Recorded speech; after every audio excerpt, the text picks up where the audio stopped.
हरि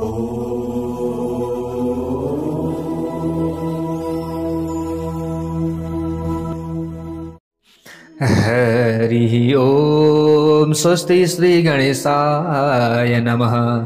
ओम नमो भगवते वासुदेवाय। ओम नमः शिवाय। यौ तौ शङ्खकपालभूषितकरौ मालास्थिमालाधरौ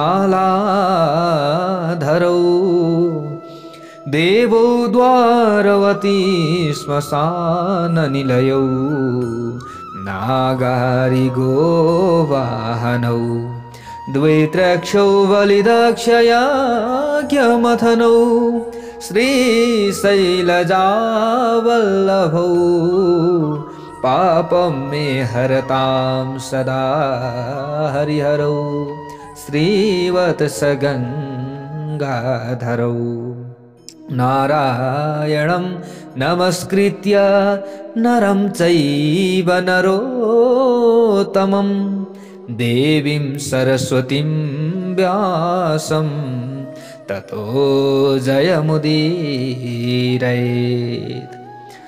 जय श्री हरि, जय श्री राधे। श्री शिव महापुराण तपाईं हामी नित्य श्रवण गरिरहेका छौं र स्वस्थानी पर्व पनि चलिरहेको छ।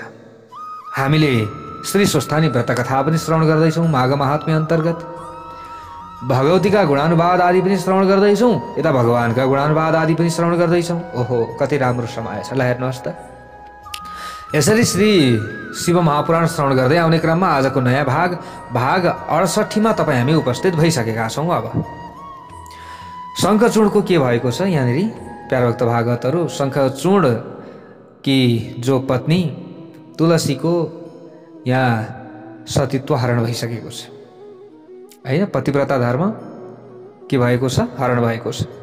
त यहाँनिर भगवान श्री हरि विष्णुलाई श्राप पर्यो, त शालिग्राम हुन पर्योस्, ढुङ्गा हुन पर्योस् भनेर यसरी श्राप दिएको कथा प्रसङ्ग हामीले श्रवण गर्यौँ। अब यहाँ अगाडि गएर जो सनत कुमार हुनुहुन्छ, सनत कुमारले वेदव्यासलाई यो कथा श्रवण गराउँदै हुनुहुन्छ। ब्रह्माले उनी नारदजीलाई कथा श्रवण गराउँदै हुनुहुन्छ भने उता सौनकादि 88,000 ऋषिहरूलाई सुतजीले यो कथा श्रवण गराउँदै हुनुहुन्छ। हामीले यसरी बुझ्नुपर्छ। यहाँ भन्नुहुन्छ सनत कुमार, अब म तपाईलाई अन्धकासुरले भगवान शिवको गणको अधिपति पद प्राप्त गरेको प्रसङ्ग सुनाउँछु। के पायो उसले? शिवको गणको अधिपति हुन पायो को अन्धकासुर। त्यो भगवान शिवको ज्यादै पवित्र चरित्र रहेको छ, त्यो सुनाउँदैछु।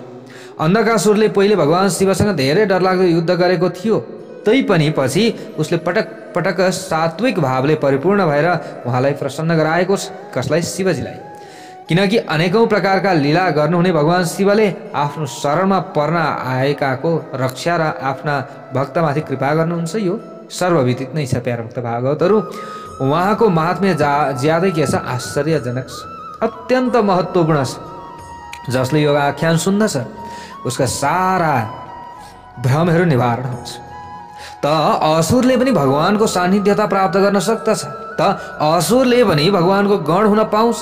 त हामीले सुरुवातमा खराब कर्म गर्यौँ होला नजानेर, होइन र?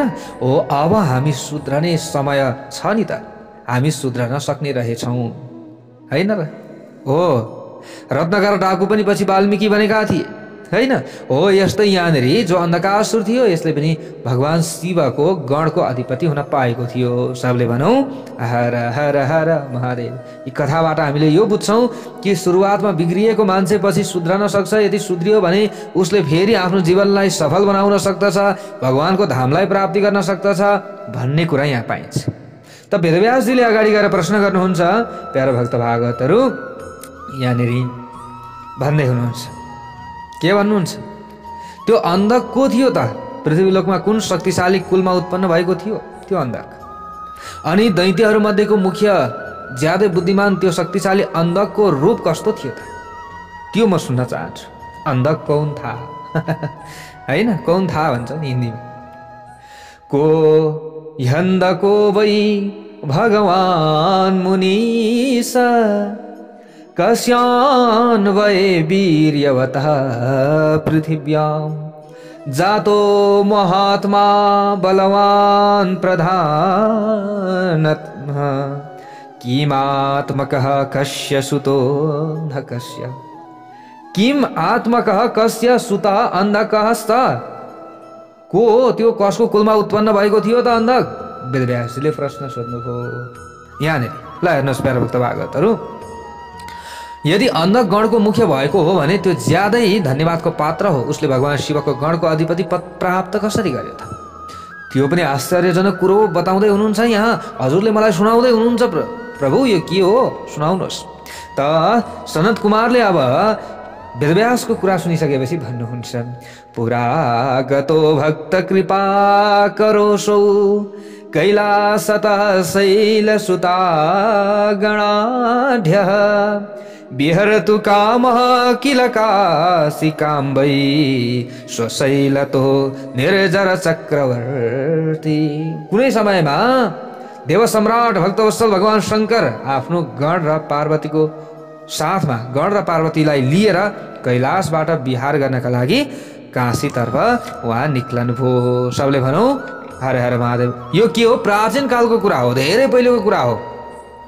त्यहाँ उहाँले काशीलाई आफ्नो राजधानी बनाएर त्यहाँको सुरक्षा गर्ने दायित्व भैरवलाई सुम्पिनु भयो। यो कथा प्रसङ्ग छ। यसपछि त्यहाँ पार्वतीसँग बस्नुभएका भगवान शिवले आफ्ना भक्तहरूलाई ज्यादै आनन्दित बनाउने अनेकौं प्रकारका लीला गर्न थाल्नुभयो। एक समयमा उहाँ उसको वरदानको प्रभावका वशमा परेर अनेकौं वीरगणहरू र पार्वती सहित मन्दराचल पर्वतमा जानुभयो। त्यहाँ पनि अनेकौं प्रकारका खेलवाड गर्नुभएको छ भगवानले। एक दिन भगवान शिव मन्दराचल पर्वतको पूर्व दिशामा बसिरहनु भएको ठाउँमा त्यो अवस्थामा पार्वतीले ख्यालठट्टा गर्दै उहाँका आँखा छोपिदिनु भएछ नि। कसले? पार्वतीले भगवान शिवजीको आँखा छोपिदिनु भयो ख्यालठट्टा गर्दै नि, जिस्कँदै। यसरी पार्वतीले मुगा सुन र कमलको प्रकाश सम्पन्न आफ्ना हातले भगवान शिवको आँखा छोपिदिइसकेपछि उहाँका आँखा छोपिएका कारणले त्यहाँ एक क्षणमै डरलाग्दो अन्धकार फैलियो। सबले भनौँ हर हर महादेव। पार्वतीका हातले भगवान शिवलाई स्पर्श गरेकाले उहाँको निधारमा भएको अग्निले पीडित भएर मदजल प्रकट भयो। त्यो समयमा के भयो? मदजल प्रकट भयो। ती जलका धेरै थोपा भुइँमा खसे मदजल प्रकट भइसकेपछि। त्यस पछाडि ती थोपाहरूले एउटा गर्भको रूप धारण गरे। ल हेर्नुहोस्, त्यसबाट मुख धेरै डरलाग्दो भएको एउटा यस्तो जीव प्रकट भयो, त्यो धेरै डरलाग्दो रिसाहा बैगुनी अन्धो कुरूप जटा भएको कालो मनुष्यभन्दा अलग भद्दा र सुन्दर कपाल भएको थियो। त्यसको मुखबाट धेरै डरलाग्दो शब्द निस्किरहेको थियो। त्यो कहिले गाउँथ्यो, कहिले हाँस्थ्यो, कहिले रुन थाल्थ्यो र दुवै ओठ चाँडै नाच्थ्यो कहिलेकाहीँ नि। यसरी जन्मियो। त्यो ज्यादै आश्चर्यजनक जीव प्रकट भयो। यसको मतलब जन्मियो भनौँ अथवा प्रकट भयो। त्यो देखेर भगवान शिवले मुस्कुराउँदै पार्वतीसँग भन्नुभयो। यहाँनिर भगवान भोले बाबाले भन्नुभएछ नि पार्वतीसँग के भन्नुहुन्छ? निमिल्य नेत्राणि कृतं च कर्म। हे मुनि, हे देवी, यहाँनिर भन्दै हुनुहुन्छ प्यारा भक्त भागवतहरू, मेरो आँखा छोपिदिएर तिमीले नै यो कर्म गरेकी हो। फेरि किन तिमी त्योबाट यति धेरै डराएकी छौ? पार्वती डराउनु भएछ। विभेसी सास्मा दैते कथं त्वं गौरी हरा तद वचनं निशम्य विहस्यमाना प्रमुमोचनेत्रे। किन डराइरहेकी छौ? तिमीले मेरो आँखा छोप्दिनाले यो जीव प्रकट भएको हो, उत्पन्न भएको हो। त यहाँनिर अगाडि भगवान शिवका यस्ता प्रकारका कुरा सुनिसकेपछि पार्वतीले हाँस्दै हाँस्दै उहाँका आँखाबाट आफ्नो हात हटाउनु भयो। सबले भनौँ हर हर महादेव। त्यतिन्जेल छोपिराख्नु भएको रहेछ। ल हेर्नुहोस्, यसरी उनले हात हटाएपछि तत्कालै त्यहाँ उज्यालो फैलियो। तर त्यो प्राणीको रूप पहिलेको जस्तै डरलाग्दो नै रह्यो। अन्धकारबाट उत्पन्न भएकाले उसका आँखा पनि अन्धा थिए। ल हेर्नुहोस्, त्यस प्रकारको प्राणी प्रकट भएको देखेर पार्वतीले भगवान शिवसँग बिन्ती गर्न लागिन्। कोयम विरूपो भगवान हिजातो नावग्रतो घोर भयङ्करस वदस्व सत्यं मम किं निमित्तं श्रेष्ठोऽथवा केन च कस्य पुत्रः। भन्न लाग्नु भएछ गौरीले नि, हाम्रो अगाडि उत्पन्न भएको यो छाँटकाँट नपरेको प्राणीका बारेमा यथार्थ रूपमा बताइदिनुहोस् प्रभु। तपाईँ त सबै कुरा जान्नुहुन्छ, हुन त आफू पनि जान्ने हुनुहुन्थ्यो, तर पनि आफू जान्ने हुनुभन्दा अरूलाई सोधेको राम्रो नि त, होइन प्यारा भक्त भागवतहरू? हो, यो शिक्षा हामीले हरेक ठाउँबाट प्राप्त गर्नुपर्छ प्यारा भक्त भागवतहरू। आफूले जाने तापनि केही कुराहरू त्यसमा मिस्टेक भएको हुनसक्छ, अरूलाई हामीले सोध्न सक्छौँ नि। त्यो भयो भने त आफूले जानेका कुरा अरूले भनेका कुरा केही न केही मिल्न आयो भने त राम्रो भयो नि त, होइन?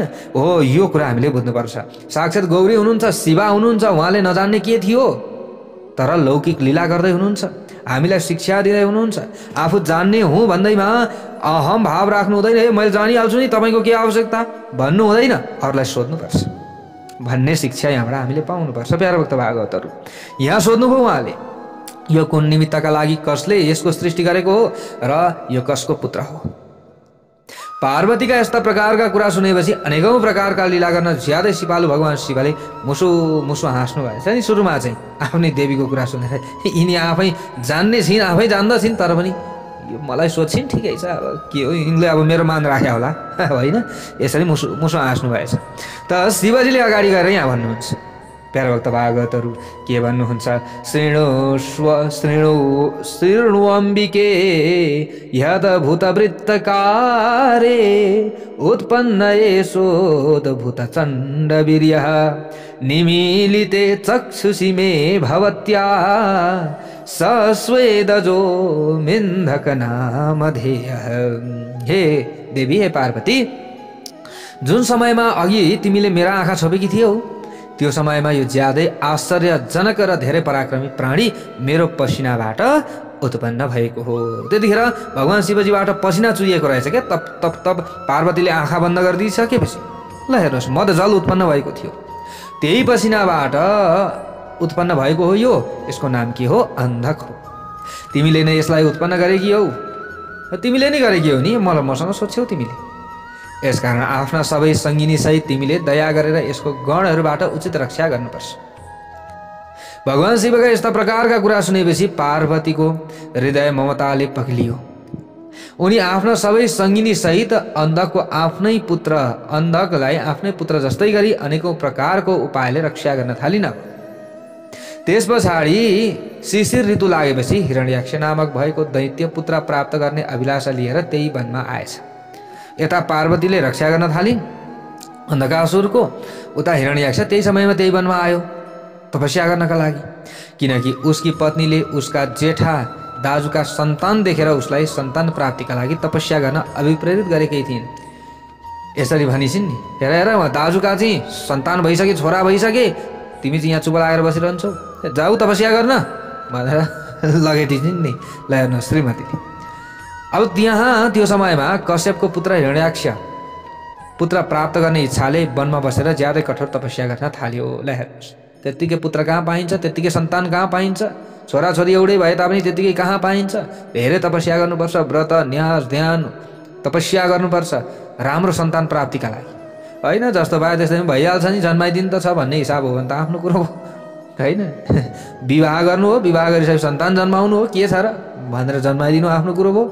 तर अलिकति दिमागिलो, होइन, अलिकति राम्रो, होइन, अलिकति केही न केही गर्न सक्ने भगवानको भक्त जन्माउनु छ भने अलिकति न्यास ध्यान आराधना तपस्याको जरुरी हामीलाई पर्छ। सबले भनौँ हर हर महादेव। साधु सन्त ब्राह्मण पिता माताको भक्त जन्माउनु छ भने अलिकति केही न केही आराधना गर्नुपर्छ, भगवानको शक्ति माग्नुपर्छ, अनि त्यसका लागि पनि सही समय पार्नुपर्छ नि, होइन? शास्त्र आदिले भनेका छन्, हामीले राखेका छौँ नि ओम टिभी नेपालमा युट्युब च्यानलमा, शास्त्रले बताएको कुरो राखेका हो, त्यत्तिकै हामीले मनमानी प्राय मैले आफ्नो गोजीबाट झिकेर कुनै कुरा बताउँदिनँ। प्यारा भक्त भागवतहरू जे छ शास्त्रमा त्यही कुरा बताउने हो। हुन त यहाँ धेरै त्यस्ता भेटिन्छन्, होइन, आफ्नो मनमानी गर्ने व्यक्तिहरू, तर भर्सक अब आफू ठुलो हुन खोजे पनि होइन, मैले त्यसो गरेको छैन। यो धेरैले मूल्याङ्कन गर्नुभएको कुरा हो। सपनाको फल पनि शास्त्रसँग सम्बन्धित हामीले राखेका छौँ, हातका चक्रका कुराहरू पनि शास्त्रसँग सम्बन्धित राखेका छौँ, गर्भधारण गर्ने तरिका। ल हेर्नुहोस्, कोही पनि व्यक्ति महिनावारी भएको चाहिँ 3 दिनभित्रमै गर्भ रहन्छ भने दुष्ट सन्तानहरू उसको गर्भमा बास गर्छन्, एकदम खराब रोगी पनि हुन्छन् त्यस्ता व्यक्तिहरू, एकदम कहीँ लुला लङ्गडा पनि हुन्छन्। त 8 दिनभित्र जन्मिए भने पनि 7 दिन 8 दिनदेखि उता त राम्रो हो, 8 दिनमा गर्भ बस्नु त्यहाँबाट उता। तर 7 दिनभित्र अथवा 8 दिन रात्रिभन्दा अगाडि नै यदि कोहीको गर्भ रहन्छ भने त्यो गर्भले पीडा दिन्छ। जन्माउनेवालालाई पनि पीडा दिन्छ, जन्मिसकेपछि पनि पीडा दिन्छ। हेर्नुहोस्, शास्त्रले बताएको कुरा छ, हामीले ख्यालठट्टा गरेर बताएको होइनौँ। फेरि हेर्नुहोस् प्यारो भक्त भागवतहरू, ल यो कुरालाई हामीले ध्यान दिनु पर्यो नि। हामी ध्यान नै दिँदैनौँ। के छ, विवाह गर्नु हो, सन्तान जन्माइदिनु हो, जन्माइदिन्छौँ। यो तरिकाले चल्दैन है। हेर्नुहोस् प्यारो भक्त भागवतहरू, होइन आफ्नो व्यवहार चल्दा, तर भोलि त्यहाँबाट मैले जन्माएको सन्तान मैले भने जस्तो भएन भनेर रुन थाल्छौँ भोलि, अनि टाउको ठक ठक टाउको ठोक्छौँ क्या भोलि, होइन? गाह्रो छ। त्यसैले अलिकति राम्रो दिमागिलो जन्माउनु छ भने 8 दिनदेखि उता अब हामीलाई लक्ष्मी चाहिएको छ, घरमा छोरी चाहिएको छ भने बिजोर रात्रिमा, होइन? अब यता महिनावरी भएको दिनदेखि उता छोरा चाहिएको छ भने जोर रात्रिमा गर्भधान संस्कार गर्नुपर्छ। त्यसका पनि विधान छन्, शुक्ल पक्ष कृष्ण पक्ष पार्ने कुराहरू हामीले धेरै कुरा बताएका छौँ। अब त्यो यहाँ किन जोड्ने?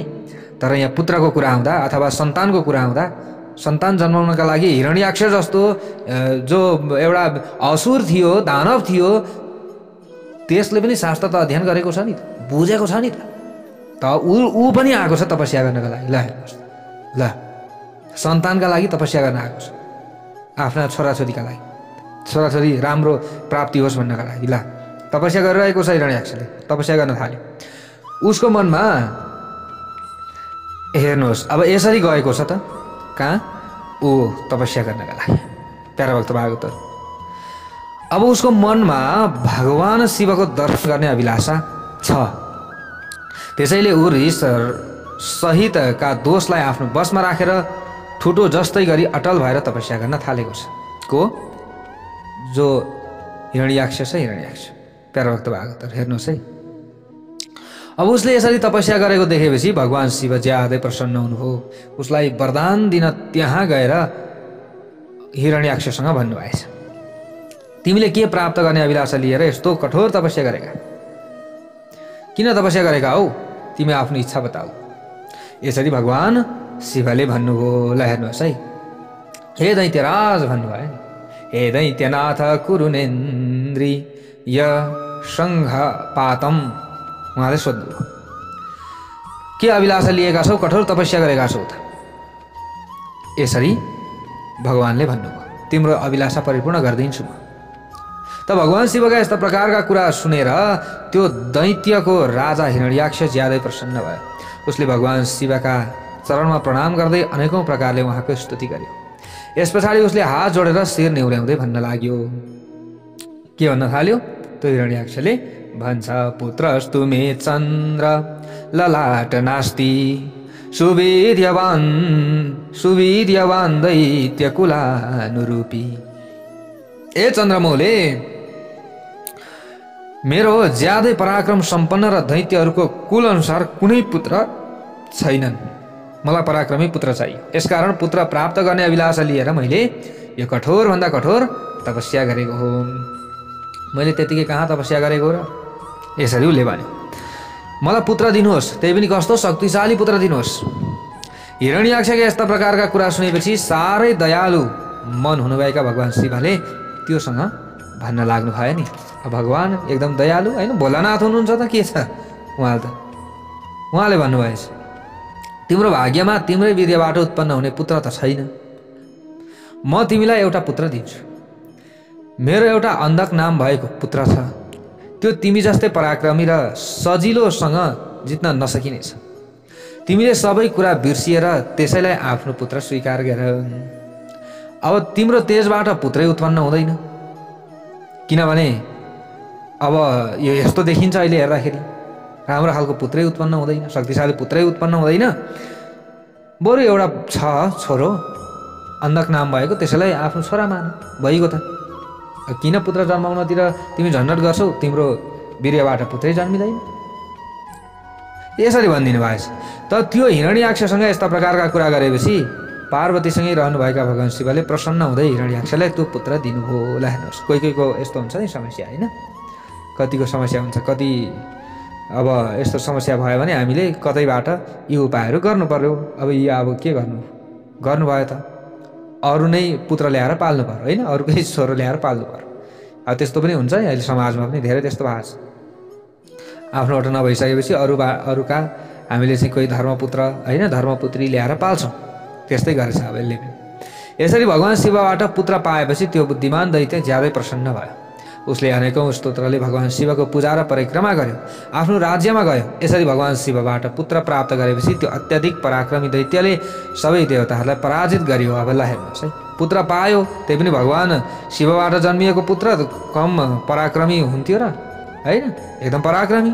त उसले सबैलाई जित्यो, पृथ्वीलाई उचालेर आफ्नो लोक रसातलमा पनि लिएर गयो। ल हेर्नुहोस्, अब त्यो यति पराक्रमी भयो कि त्यो तपस्याबाट वरदान पनि पायो त पृथ्वीलाई नै उचालेर लिएर गयो। यस पछाडि देवता मुनि र सिद्धहरूले ज्यादै पराक्रमी विष्णुको आराधना गरे। त्यो समयमा हामीले यो कथा श्रीमद् भागवत महापुराणमा सुन्छौँ होइन, हिरण्याक्षले पृथ्वी हरण गरेको, हिरण्यकशिपु अनि प्रहलादका कथाहरू। तर यहाँ त्यही कथा हो, तर अलिकति अलग केही कथाहरू छ, अलिकति अलग। अब यो कल्पान्तरको भेद मैले हिजै भनिसकेको छु। प्यारा भक्त भागवतहरू त्यही पात्र हुन्छन्, तिनीहरू नै हुन्छन्। अलिकति केही नाम अलग होला, गर्ने कर्म त्यही हुन्छ। हरेक युगमा हरेक समयमा परिवर्तन भएर आउँछ यी कुराहरू होइन, कुराहरू गर्ने त त्यही हुन्छ, लीला त्यही हुन्छ। हामी मनुष्यहरूको पनि त्यही हो, सबैको त्यही हो। फेरि हामीले यसरी भन्नुपर्छ। त अब यहाँ सबैले गएर भगवान् श्री हरि विष्णुको आराधना गरे। उनीहरूले यसरी आराधना गरेका हुनाले विष्णु यज्ञमय र धेरै डरलाग्दो वराहको रूपलाई धारण गरेर आफ्नो थुतुनुको अनेकौँ प्रहारले पृथ्वीलाई उचालेर यस्तो विभिन्न उपायद्वारा यसरी पृथ्वीलाई चिरेर पाताल लोकमा जानुभएछ। त्यस पछाडि हेर्नुहोस् प्यारा भक्त भागवतहरू, यसरी जललाई चिरेर जानुभयो। अब पृथ्वी त लिएर गयो त जलै जल्छ, त त्यो जललाई चिरेर जानुभयो। त्यहाँ उनले आफ्नो कहिल्यै नभाँचिने अगाडिको दाराले थोतुनोले सयकरोडौँ दैत्यलाई धुलो पिठो बनाउनु भयो। आफ्नो वज्र जस्तै कठोर पैतालाले दैत्य सेना नष्ट गरिदिनु भयो त्यो समयमा। त्यस पछाडि आश्चर्यजनक र प्रचण्ड तेजस्वी विष्णुले करोडौँ सूर्य जस्तै प्रकाशमय सुदर्शन चक्रले हिरण्याक्षको शिर काटिदिनु भयो। सबले भनौँ हर हर महादेव। दुष्ट दैत्यहरूलाई जलाएर भस्म गरिदिनु भयो। यसरी दैत्यहरूको विनाश भएको देखेर पातालका राजा हेर्नुहोस्, त्यतिखेर अब जो थिए, अब दैत्यहरू थिए, उनीहरू अत्यन्त पीडित भए। अब दैत्यहरू विनाश भएको देखेर चाहिँ फेरि देवताका राजा भने इन्द्र भने हर्षित भएछ। त्यो हिरण्याक्षको राज्यमा अन्धकासुरलाई राजाका रूपमा अभिषेक गरिदिए। ल हेर्नुहोस्, यस पछाडि इन्द्र विष्णुले आफ्नो दाराले उचालेर पाताल लोकबाट पृथ्वीलाई ल्याउनु भयो र ज्यादै प्रसन्न हुँदै आफ्नो ठाउँमा आएर पहिलेको जस्तै गरी स्वर्ग र पृथ्वीको रक्षा गर्नुभयो। पृथ्वीलाई माथि ल्याएर जलमाथि स्थापित गराइदिनु। अब यो पहिलेको जस्तै गरी स्वर्ग र पृथ्वीको रक्षा गर्न थाले। अब देवताहरूले सबैले वराह रूप धारण गरेर पृथ्वीको उद्धार गर्ने विष्णु धेरै हर्षित हुनुभयो। त्यो समय देवता मुनिहरू र ब्रह्माद्वारा प्रशंसित पनि हुनुभयो विष्णु। त्यस पछाडि आफ्नो लोकमा उहाँ जानुभयो। सबले भनौँ हर हर महादेव। यसरी वराहको रूप धारण गरेका विष्णुले दैत्यहरूको राजा हिरण्याक्षको वध गरिदिइसकेपछि सबै देवता मुनिसहित सबै जीव सुखी भए त्यो समयमा। अब यसरी वराह रूप धारण गरेका विष्णुले आफ्नो भाइको वध गरेको थाहा पाइसकेपछि हिरण्यकशिपु शोक र रिसले व्याकुल भयो। अब विष्णुले मेरो भाइको वध गरिदियो, एकदम रिसले चुर पनि भएछ। पहिलेदेखि नै विष्णुसँग वैरभाव राख्दै आएको उसले विनाशलाई आफ्नो लक्ष्य बनाएका असुरहरूलाई प्रजाहरूको विनाश गर्ने आज्ञा दियो। ल हेर्नुहोस्, त्यस पछाडि असुरहरूले आफ्नो स्वामीको आज्ञा पालन गर्ने सिलसिलामा देवता र प्रजाहरूको विनाश गर्न थाले। सबैलाई हाहाकार बनाए। यसरी ती दुष्ट मन भएका असुरहरूले समग्र लोकलाई तहस नहस बनाएपछि देवताहरू स्वर्ग लोक छाडेर पृथ्वीका गोप्य रूपमा पृथ्वीका चाहिँ विभिन्न ठाउँहरूमा गोप्य रूपमा आएर घुम्न थाले। उनीहरू त्यो आफ्नो भाइको मृत्यु भएकाले ज्यादा दुखी भएको हिरण्यकशिपुले भाइलाई जलाञ्जली दिएर बुहारी सहितलाई आश्वासन दियो, नडराऊ चिन्ता नगर, अब म छँदैछु नि, म ठिक लाउँछु नि विष्णुलाई त, यसरी भनेछ। त्यस पछाडि त्यो दैत्यहरूको राजाले आफू पराजित गर्न अब नसकिने, बुढो नहुने र अमर हुने, आफ्नो एक छत्र राज्य होस् र मेरो कोही प्रतिद्वन्दी नहोस् भन्ने विचार गर्यो। यस्ता प्रकारको धारणा बनाएर मन्दराचल पर्वतमा गएर त्यहाँको एउटा गुफामा बसेर ज्यादै कठोर तपस्या गर्न लाग्यो। त्यस समयमा ऊ गोडाको बुढी औँलोको भरमा उभिएको थियो। उसले आफ्ना दुवै हात माथितिर उठाएर आकाशतिर हेरेको थियो। उसको तपस्याका कारण चिन्ताले रन्थनिएका देवताहरूको अनुहार अँध्यारो भएको थियो। त्यो समयमा ल हेर्नुहोस्, उनीहरूले ब्रह्माको नजिकमा गएर उनलाई सबै कुरा विस्तारमा सुनाए। ती देवताहरूका यस्ता प्रकारका कुरा सुनिसकेपछि भृगु दक्षसहित ब्रह्मा त्यो हिरण्यकश्यपले तपस्या गरिरहेको ठाउँमा आए। उसले आफ्नो तपस्याबाट सबै लोकलाई ज्यादै चिन्तित बनाएको थियो। ल हेर्नुहोस्, त्यो हिरण्यकश्यपले ब्रह्मा वरदान दिन आफ्नो अगाडि आएको देख्यो। त्यो दैत्यका नजिकमा गएर ब्रह्माले अब भन्न लाग्नुभयो। ब्रह्माजी पुग्नु भएछ त ब्रह्माजी जानुभयो र ब्रह्माजी गएर भन्न लाग्नुभयो। ल हेर्नुहोस्, वर माग भनेर भन्नुभयो। सबैभन्दा पहिले त वर माग ए दैत्यराज। त ब्रह्माका यस्ता प्रकारका कुरा सुनिसकेपछि बुद्धिले मोहित नभएको त्यो दैत्यले ब्रह्माका ती सुमधुर वचन सुनेर भन्यो, मलाई स्वर्गमा पृथ्वीमा दिनमा रातमा कसैले पनि मार्न नसकुन्। ल हेर्नुहोस्, के माग्यो उसले? उसले भन्यो, मलाई कसैले पनि मार्न नसकोस्, शस्त्र अस्त्रद्वारा पनि मेरो मृत्यु नहोस्। मृत्युर भयं मे भगवन् प्रजेश पितामह भुन्न कदापि देव शस्त्रास्त्र पाशा शनि शुष्क वृक्ष गिरीन्द्र तोयाग्नि रिपु प्रहारहि। मलाई स्वर्गमा पृथ्वीमा दिनमा रातमा माथि तल कहीँ पनि अस्त्र शस्त्र पासो वज्र सुकेका रुख पर्वत जल अग्निका रूपमा शत्रुको प्रहारबाट दैत्य देवता मुनि सिद्ध वा तपाईँले रचना गरेका जीवहरूको हातबाट कहिल्यै पनि मेरो मृत्यु नहोस्। मलाई यो वरदान चाहियो। त हिरण्यकश्यपको यस्ता प्रकारका कुरा सुनिसकेपछि ब्रह्माको मनमा दयाभाव उत्पन्न भएकाले मनले मनै विष्णुको स्मरण गर्दै त्यो दैत्यसँग भन्नुभयो, म तिमीबाट ज्यादै प्रसन्न भएको छु। यही प्रसन्न भएको हुँदा तिमीलाई इच्छाअनुसारको सबै वस्तु प्राप्त हुनेछ। मैले वरदान दिएँ। तिमीले 96,000 वर्ष तपस्या गरेका हुनाले अहिले तिम्रो अभिलाषा पूर्ण भयो। कति? 96,000 वर्ष। हेर्नुहोस्, आयु कति लामो थियो होला यो दैत्यको। ल हेर्नुहोस्, यसकारण तपस्या छाडेर दानवहरूको राज्य उपभोग गरे। अब ब्रह्माका यस्ता प्रकारका कुरा सुनिसकेपछि हिरण्यकश्यपको अनुहार ज्यादै प्रफुल्लित भयो। यसरी ब्रह्माले उसलाई दानवहरूको राजा बनाइदिसकेपछि उसले ज्यादै उन्मत्त हुँदै तीनवटै लोक नष्ट गर्ने विचार गर्न थाल्यो। अब हेर्नुहोस्, यो असुर नि यो दुष्टहरूको स्वभाव अब हेर्नुहोस् त यस्तै त हुँदो रहेछ त है। अलिकति केही पायो, अलिकति केही पद प्रतिष्ठा पायो त अरूलाई पीडा दिइहाले। अरूको उद्धार होस् त नचाहने। उद्धार गरे तापनि यसो उद्धार गरे यस्तो गर्ने फाइदै मात्रै लिने। असुरको स्वभाव नै यस्तै हुन्छ। अहिले पनि मानव रूपी असुरहरू धेरै छन् नि प्यारा भक्त भागवत, हामीले बस्नुपर्छ।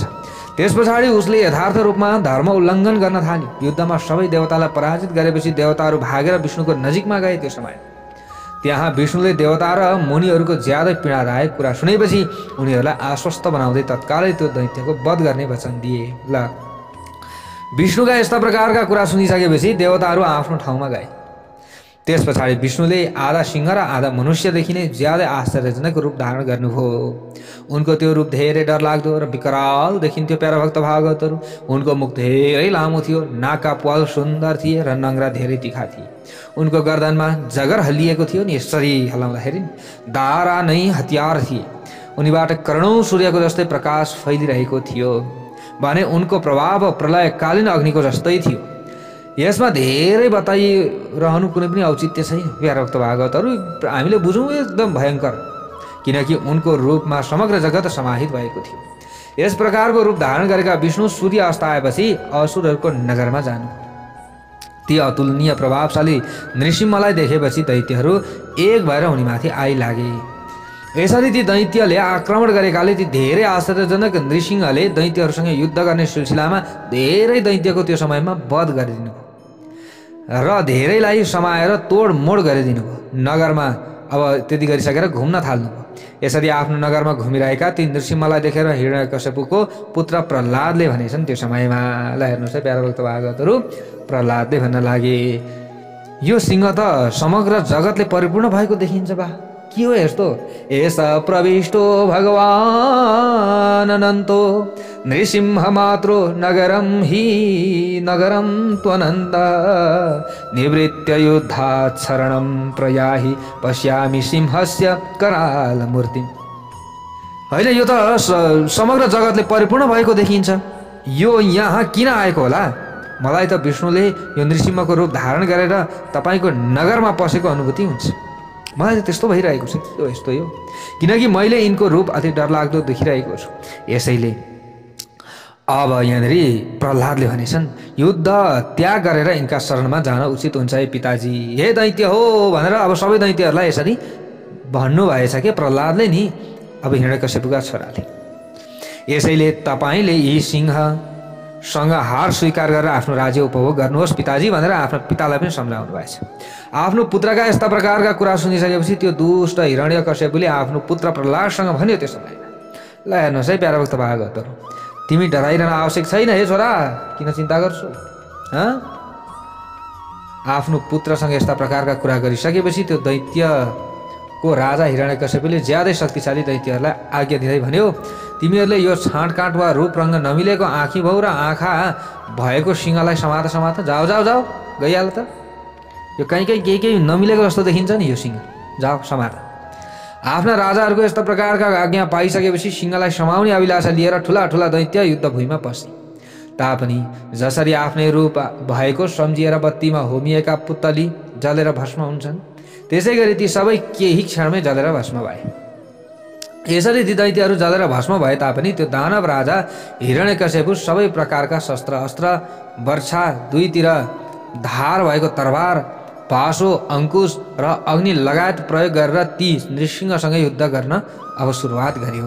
युद्ध गर्न गएछ हिरण्यकश्यप। यस्ता प्रकारले धेरै लामो समयसम्म युद्ध चलिरह्यो। यस पछाडि ती नृसिंहले आफ्ना वज्र जस्तै कठोर अनेकौं हातले त्यो दैत्यलाई समाएर आफ्नो तिग्रामा सुताएर दानवको मर्मस्थल चिरिदिने नङ्ग्राले उसको छाती चिरेर रगतले लतपत भएको उसको मुटु निकालेर यसरी मुटु निकालिसकेपछि निकालिदिनु भयो। कसले? नृसिंह भगवानले त मुटु निकाल्ने बित्तिकै तत्कालै हिरण्यकश्यप प्राण विहीन भयो। सबले भनौँ हर हर महादेव। त्यस पछाडि नृसिंहले पटक पटक प्रहार गरेकाले सबै अङ्ग धुलो पिठो भएकाले त्यो काठ जस्तै भएको दैत्यलाई छाडिदिनु भयो। अब त्यस पछाडि ल मर भनेर छोडिदिनु भयो। त्यो दैत्यहरूको शत्रुको मृत्यु, अब त्यो देवताहरूको शत्रु हो, दैत्यहरूको मित्र हो, त्यसको मृत्यु भएकाले देवताहरू ज्यादै प्रसन्न भए। त्यस पछाडि प्रह्लादले उनका नजिकमा आएर उनलाई प्रणाम गरे। नृसिंहको नजिकमा आएर त्यस समयमा आश्चर्यजनक पराक्रमशाली विष्णुले प्रह्लादलाई बोलाएर उसलाई दैत्यको राजाको रूपमा अभिषेक गरिदिनु भयो। अब प्रह्लाद त भक्त थिए, आफू त्यहाँबाट अन्तर्ध्यान हुनुभयो। हामीले श्रीमद् भागवत महापुराणमा यसको विस्तृत रूपमा कथा सुनेका छौँ प्यारा भक्त भागवतहरू, त्यसैले यहाँ छोटकरी रूपमा कथा मात्रै हजुरहरूको समक्षमा हामीले राख्दैछौँ। त्यस पछाडि ब्रह्मा सहितका देवता ज्यादै हर्षित भए, आफ्नो कार्य सिद्ध गरिदिने विष्णुलाई प्रणाम गरे, आफ्नो लोकमा गए। अनि यहाँनिर भन्दै हुनुहुन्छ सनत कुमारले कसलाई? वेदव्यासजीलाई, मैले तिमीलाई भगवान शिवबाट अन्धको उत्पत्ति, वराहबाट हिरण्याक्षको वध, नृसिंहबाट हिरण्यकश्यपको वध र प्रह्लाद दैत्यहरूको राजा भएको प्रसङ्ग सुनाएँ। अब म तिमीलाई भगवान शिवका कृपाले प्राप्त भएको अन्धकासुरको प्रभाव, भगवान शिवसँग भएको उसको युद्ध र पछि उसले भगवान शिवका गणहरूको अधिपतिको पद प्राप्त भएको, उसले प्राप्त गरेको त्यो प्रसङ्गमा सुनाउँदैछु भनेर यसरी भन्नुभयो। कसले? सनत कुमारले। सबले भनौँ हर हर महादेव। यो कथा प्रसङ्ग हामीले बारम्बार भनेका छौँ कि वेदव्यासजीलाई सनत कुमारले सुनाउँदै हुनुहुन्छ, ब्रह्माजीले नारदजीलाई सुनाउँदै हुनुहुन्छ भने सौनकादि 88,000 ऋषिहरूलाई सुतजीले यो कथा श्रवण गराउँदै हुनुहुन्छ। सबले भनौँ हर हर हर महादेव। यहाँ भन्नुहुन्छ एक समयको कुरो हो, हिरण्याक्षको पुत्र अन्धक। अब अघि हिरण्याक्षको पुत्र अन्धक भइसकेको छ, हामीले यो कथा अगाडि सुनिसकेका छौँ है प्यारा भक्त भागवत। आफ्ना भाइहरूसँग आनन्दपूर्वक विहार गरिरहेको थियो। त्यस समयमा उसका काम वासनाको मदले अन्धा भएका भाइहरूले उसँग भने, भाइहरूले भनेछन्, हे अन्धक, तिमीलाई राज्यको के औचित्य छ र? हिरण्याक्ष धेरै मूर्ख भएकाले उसले धेरै कठोर तपस्याद्वारा भगवान शिवलाई प्रसन्न गराए। यसरी गराएको भए पनि तिमी जस्तो कुरूप छाँटकाट नमिलेको र आँखा नभएको पुत्र प्राप्त गरे, तिमीलाई यो राज्यको के औचित्य छ? अब यसै पनि तिमी राज्य गर्न असक्षम छौ, किनकि अर्काबाट उत्पन्न भएको पुत्रलाई राज्य गर्ने अधिकार नै हुँदैन। यसकारण यो राज्यको राजा तिमी नै हुने, अब हामी नै हुनेछौँ, तिमी हुने छैनौ, यसको मतलब। यसकारण आफ्नो भाइहरूले भनेछन् नि त अरूले, यो राज्यमा अब राजा हामी नै हुने हौ, तिमी हुने छैनौ, यसरी भनिदिएछन्। ल हेर्नुहोस् है प्यारा भक्त भागवतहरू, अब को अरू भाइहरूका छोरा छन् नि त होइन, अरूले चाहिँ यसरी भनेर उकासे कसलाई? अब अन्धकलाई, अन्धकासुरलाई। अब यसले के भन्छ अगाडि, कस्तो के गर्छ त, त्यो कथा भोलि हामीले श्रवण गर्नेछौँ। आजको भागबाट बिदा दिनुहोस्। सबले भनौँ हर हर महादेव।